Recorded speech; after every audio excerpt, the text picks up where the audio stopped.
શું લગ્ન કરવા એ કમ્પલસરી છે? આજના આસ્ક દેવકીમાં આ સવાલ મને પૂછવામાં આવ્યો છે. કદાચ અમારી પેઢી ને અમારા પછીની પેઢી એમને માટે આ બહુ અગત્યનો એક સવાલ થઈ ગયો છે. અને આ સવાલ અગત્યનો એટલા માટે થઈ ગયો છે કારણ કે આ પહેલાં ક્યારેય કદાચ લોકોના મગજમાં આ પ્રકારના સવાલો આવતા જ નહોતા. બહુ સ્વાભાવિક હતું કે તમે મોટા થાઓ, ભણી લો, નોકરી આવે એટલે પછી તમે લગ્ન કરી લો. લગ્ન કરી લો, થોડા સમયમાં બાળક કરી લો, બાળક કરી લો પછી બાળકને ઉછેરો, મા બાપની સાથે થોડો સમય વિતાવો, તમારા ધંધા કે એને જરાક વધારે એસ્ટાબ્લિશ કરો અને એના પછી બાળકના લગ્ન કરો અને પછી એનું જીવન એ તમારું જીવન ને માતા પિતાની સેવા કરો અને બસ જીવન આની અંદર પૂરું થઈ જાય. ઓછી જ્યારે ચેલેન્જીસ હતી જીવનની અંદર મોંઘવારી સિવાયની, તો કદાચ આપણા મનની અંદર આટલા બધા ઉછળતા વાંદરા નહોતા. કહે છે ને કે મન જે છે એ તો માકડું છે. આવું કેમ કહેતા હશે? કદાચ એટલા માટે કહે છે કારણ કે હવે તમારા મન પાસે માકડા થવાની અનેક રીત આવી ગઈ છે. એટલી બધી કે એક રીલમાંથી બીજી રીલ ઉપર આ માકડું કૂદી જાય છે, એક ટેબમાંથી બીજા ટેબ ઉપર આ માકડું કૂદી જાય છે, એક મિત્રમાંથી બીજા મિત્ર ઉપર, એક સંબંધ કે જે એક સોશિયલ મીડિયાના પ્લેટફોર્મ પર હોય એનાથી બીજાની ઉપર, એક એન્ટરટેનમેન્ટથી બીજા એન્ટરટેનમેન્ટની ઉપર, એક ઇન્ફોર્મેશનથી બીજી ઇન્ફોર્મેશનની ઉપર, અને જે આપણે ઇન્ફોર્મેશન અને નોલેજ સમજીને આપણું વિઝડમ સમજવા માંડીએ ત્યાં સુધીનું કન્ફ્યુઝન આ માકડું ઊભું કરી રહ્યું છે. ઇન્ટરનેટના આવ્યા પછી દુનિયા ખૂબ મોટી ખુલી ગઈ છે અને કહેવાય છે કે માણસ પાસે જેટલા ઓપ્શન્સ વધી જાય ને એટલું કન્ફ્યુઝન પણ વધી જાય. પહેલાં લોકો પોતાના ઘરની નજીકના સ્ટોરમાં જઈ અને જ્યારે વસ્તુઓ ખરીદતા ત્યારે કદાચ એમના બજેટ્સ, મંથલી બજેટ્સ એટલા મોટા નહોતા થઈ ગયા. પણ હવે જ્યારે તમારે કંઈ પણ વસ્તુ ખરીદવાની આવે છે અને તમે ઓનલાઈન ખરીદો છો ત્યારે તમારે બિલની સામે જોતાં પહેલાં 50 વાર પોતાને કોસવા પડે છે કે શું ખરેખર જે વસ્તુ ખરીદી એની જરૂર હતી? અને આ પ્રશ્ન એ ખાલી એક વ્યક્તિનો પ્રશ્ન નથી, આખા સમાજનો પ્રશ્ન છે. જ્યારે મોટા સ્ટોરની અંદર જઈએ ત્યારે એટલી બધી વસ્તુઓ અવેલેબલ હોય છે કે એક સાથે લોકો કેટલી બધી વસ્તુઓ લઈ આવતા હોય છે એવું વિચારીને કે ક્યાં અહીંયા પાછા આવીશું લેવા આવવા માટે.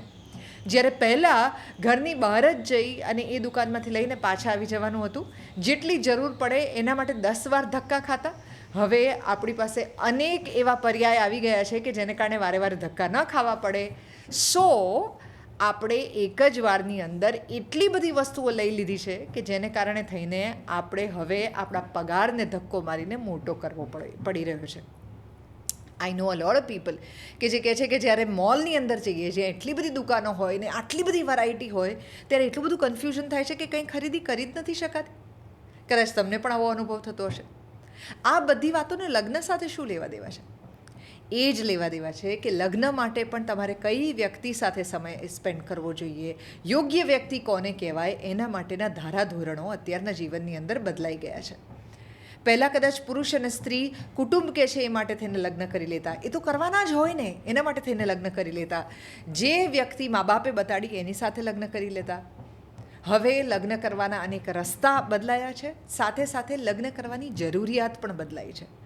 માત્ર આર્થિક રીતે એકબીજા સાથે જોડાવા માટે કે બે કુટુંબોએ એકબીજાને વચન આપ્યું છે એ માટે જોડાવાને બદલે, અથવા તો અત્યારે મન મળી ગયા છે એટલે હવે તો 7 જન્મ સાથે જ રહીશું એવો અભૂતપૂર્વ વિશ્વાસ હોય એને કારણે થઈને લોકો એકબીજાની સાથે રહેતા. એમણે પોતાના મા બાપને, એના મા બાપના પણ એવા સંબંધો જોયેલા કે જે એમના જીવન દરમિયાન એમણે અતૂટ જોયા હોય. કુટુંબમાં પણ બધાના સંબંધો એવા રહેતા. સમય બદલાયો છે. મારી પેઢી અને મારા પછીની પેઢી જે છે એણે ઘણા તૂટેલા સંબંધો જોયા. એવા સંબંધો કે જે આખી જિંદગી ચાલતા હોય તો પણ ઘણી ફ્રેક્ચર્ડ સિચ્યુએશનમાં હોય એવા સંબંધો જોયા. લેક ઓફ કમ્પેશન જ નહીં, લેક ઓફ રિસ્પેક્ટ પણ જોયું. લેક ઓફ લવ જ નહીં, લેક ઓફ કમિટમેન્ટ જ નહીં, પણ લેક ઓફ અકાઉન્ટેબિલિટી પણ જોયું. આ જોવાને કારણે લોકોની અંદર લગ્ન માટેનો વિશ્વાસ જે છે એ ધીરે ધીરે કથળવા માંડ્યો. મોટી પેઢીએ નાની પેઢીને એમનો સંબંધ કેટલો પ્રેમ અને માવજતથી ભરેલો છે એ સંતાડી અને ઝઘડા બતાડ્યા. કેમ? કારણ કે આ સમાજની અંદર પબ્લિક ડિસ્પ્લે ઓફ અફેક્શન તો કેટલી ચીપ વાત છે એવી રીતે આપણે પોપ્યુલર કર્યું. જ્યારે આપણે એ જ દેશ છીએ કે જે એકચ્યુઅલી કામસૂત્રનો જનેતા છે. એ પોતે એ શકુંતલા અને ભરતના લવ ચાઇલ્ડની ઉપરથી બનેલું નામ ભારત દેશ છે. ભરત ઉપરથી ભારત. અને તો પણ આપણે ત્યાં આ પબ્લિક ડિસ્પ્લે ઓફ અફેક્શન એ બહુ જ મોટો ટેબુ થઈ ગયો, especially after the last 200 years.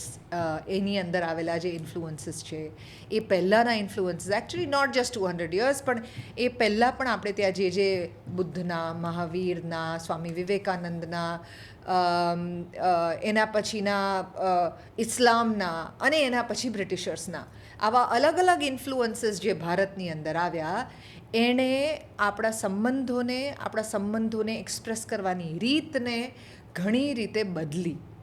આપણામાંના બહુ ઓછા લોકો જે છે એ વસંત ઋતુનું વર્ણન આપણા જ સ્ક્રિપ્ચર્સની અંદર કેવું છે એ નથી વાંચી ચૂક્યા, અને એટલા માટે થઈને એમને એમ લાગે છે કે ભારત તો ક્યારેય આ પ્રકારના એક્સપ્રેશનવાળો, પ્રેમના એક્સપ્રેશનવાળો દેશ હતો જ નહીં. એટલે જ આપણને વેલેન્ટાઇન્સ ડે બહારથી આવ્યો એ આટલું બધું ખૂંચે છે, પણ એનાથી પણ કેટલો બધો વધારે એરોટિક અને ડિઝાયરેબલ અને full of attraction and expression of love and desire એવો ફેસ્ટિવલ વસંત, એના વિશેની આપણે વાતો સાવ ભૂલી ગયા. આ બધાને કારણે આપણે લગ્ન સંબંધ જે છે એ તો માત્ર એક જવાબદારી છે. હસબન્ડ જે છે એ પત્ની અને સાસુની વચ્ચે પીલાઈને સેન્ડવિચ થાય છે. પત્ની જે છે એણે માત્ર પોતાનું ઘર છોડીને બીજા પુરુષના ઘરે જઈને રહેવાનું, અને એની પોતાની સાસુ જે હોય કે સસરા જે હોય કે એ જે ઘર જે છે એના થઈને રહેવાનું, પોતાનું બધું અસ્તિત્વ ગુમાવી દેવાનું. The bad marriage stories are so big કે good marriage stories are rarely heard. અને એટલા માટે થઈને કદાચ લગ્ન પ્રથા વિશેનો વિશ્વાસ જે છે એ ધીરે ધીરે લોકોનો ડગતો ગયો. બીજું, એક ઇન્ડિપેન્ડન્ટ થોટ પ્રોસેસ જે છે એ શરૂ થઈ કે જેની અંદર મારે શું અને મારું શું એ અગત્યનું થતું ગયું.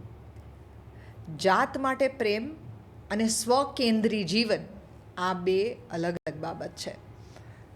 મોટા કુટુંબની અંદર રહેતા ત્યારે કેટલા બધા પ્રશ્નો સરળ થઈ જતા, આસાન થઈ જતા, એની વાતો જે છે એ ધીરે ધીરે ઓછી થવા માંડી. વિભક્ત કુટુંબો જે છે એ વધતા ગયા. વિભક્ત કુટુંબોની સાથે વિભક્ત લગ્નો પણ થતા ગયા. લગ્નો જે રીતે તૂટતા ગયા એને કારણે થઈ અને ધીરે ધીરે જે સપોર્ટ સિસ્ટમ આપણા સમાજે જોઈન્ટ ફેમિલીની અંદર વિકસાવેલી કે તમારા લગ્નમાં જરાક પણ ઓછું આવે તો આજુબાજુ રહેલા કુટુંબીજનો જે છે એ તમને બહુ સરસ મજાની પ્રેમની પાળ પૂરી પાડે, તમને એ માવજત આપે, તમને એ રિમાઇન્ડર આપે કે જેને કારણે થઈને તમારો સંબંધ જે છે એકવાર ફરીથી સુગમ થઈ જાય. એ આપણી આસપાસથી ખસી ગયું અને એને કારણે થઈને હવે લગ્ન જે છે એ કપરા લાગવા માંડ્યા. મન પણ ગમે ત્યાં ભટકવા માંડ્યું, એને કારણે થઈને પણ લગ્ન કપરા લાગવા માંડ્યા. એક જ વ્યક્તિ સાથે આખી જિંદગી કેવી રીતે જીવાય આવા કોન્સેપ્ટ્સ જે છે એ વધુને વધુ મજબૂત થવા માંડ્યા. અને કદાચ એનાથી પણ વિશેષ એક બીજી વાત આવી, ફાઇનાન્શિયલ સિક્યોરિટી માટે થઈને જ લગ્ન કરવા જોઈએ એ હવે કમ્પલ્શન ન રહ્યું. ભણેલા ગણેલા સમાજની અંદર દીકરીઓ અને દીકરાઓ બંને પોતપોતાની ફાઇનાન્શિયલ સમજણ અને કેપેસિટી લઈને આવ્યા. So what they needed in the marriage is something that was not part of discussion, conversation. Arrange મેરેજની અંદર તમને કયું જમવાનું ભાવે ને કયો રંગ ગમે ને કયું પિક્ચર ગમે ને એવી બધી વાતો એ ઇન્ટરવ્યૂ સિસ્ટમની અંદર થવા માંડી. પણ તમારું સેન્સ ઓફ હ્યુમર કેવું છે, તમે પ્રોબ્લેમથી કેવી રીતે ડીલ કરો છો, તમારા લગ્ન વિશેના શું વિચારો છે, બાળક વિશેના શું વિચારો છે, કુંડળીઓ મેળવવાને બદલે એકબીજાની સાથે કદાચ હેલ્થ એકબીજાની કેવી છે, ફેમિલીની હેલ્થ હિસ્ટ્રી કેવી છે, આ પ્રકારની પણ વાતો થતી હોત તોય ઘણું બધું બદલાઈ શકત. એક બહુ અગત્યની વાત કે જે નથી થતી લગ્નની અંદર હવે, કે બંને જણાનો મોટો શું છે જીવનમાં સાથે જીવીને. બદલાયેલા સમયની અંદર લગ્નનો પર્પઝ પણ બદલાયો છે.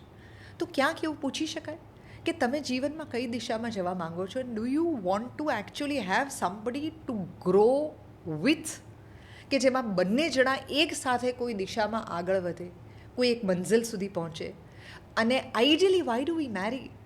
આપણે લગ્ન એટલા માટે કરીએ છીએ કારણ કે આપણે આપણી જિંદગીની દરેક સ્ટ્રગલ, સફળતા અને નિષ્ફળતા, સુખ અને દુઃખ, ચડતી અને પડતી, એ બધાનું કોઈક એક સાક્ષી જોઈએ છે. અને તમારા લગ્નમાં તમારી સાથે જે વ્યક્તિ હોય એ તમારી એ જર્નીનું સાક્ષી બને છે. આ એ વ્યક્તિ છે કે જેની સાથે તમે દુનિયાનું સૌથી મેજિકલ સર્જન કરો છો, એક બાળક. અને આ પર્પઝીસ જો ઇમ્પોર્ટન્ટ ના હોય, તારું કુટુંબ મારું કુટુંબ, આપણે બંને એકબીજા સાથે જોડાઈએ ત્યારે આપણું કુટુંબ એનો આખો વિસ્તાર વધે છે, આપણને વધુ વહાલ કરવા માટે લોકો મળે છે. આ કોન્સેપ્ટ્સ જો એક જનરેશન બીજી જનરેશન સુધી ના પહોંચાડે તો ધીરે ધીરે લગ્ન જે છે એ આખી વ્યવસ્થા જે છે એ વધુને વધુ નબળી થતી જાય છે. મને લાગે છે કે આ પ્રકારના કોન્વર્સેશન્સ જો એકવાર ફરીથી ક્રિએટ થાય અને ઉપરની પેઢી એ આવનારી પેઢીને એવા દાખલા બતાડે કે જેને કારણે લગ્ન જીવન જીવવામાં એમને શું શું મજા પડી છે, આનંદ આવ્યો છે, ફાયદા નહીં પણ કઈ એવી તક છે, કઈ એવી ક્ષણ છે, પળ છે કે જેની અંદર એ પોતાના પાર્ટનરને કારણે ટકી ગયા, જીવી ગયા, કેવી જીવનની મજા માણી શક્યા. આ મજાની જો વાત થાય તો હવે લગ્ન ટકાવવા શક્ય છે. બાકી તમારી જરૂરિયાતો કોઈ પૂરી પાડશે એના માટે થઈને લગ્ન કરવા એ કદાચ હવેની પેઢીને ગળે ઉતરે એવી વાત નથી. આસ્ક દેવકી આની અંદર જીવનના અને લોકો સાથેના આટલા વખતના વ્યવહારના જે મારા અનુભવો છે એ હું તમારી સાથે શેર કરું છું. તમારી પાસે પણ કોઈ સવાલ હોય તો તમે મને ચોક્કસ પૂછી શકો છો. હું મારી અંગત સમજણથી જે શેર કરી શકું એ અહીંયા શેર કરું છું on this YouTube channel. I'll see you tomorrow.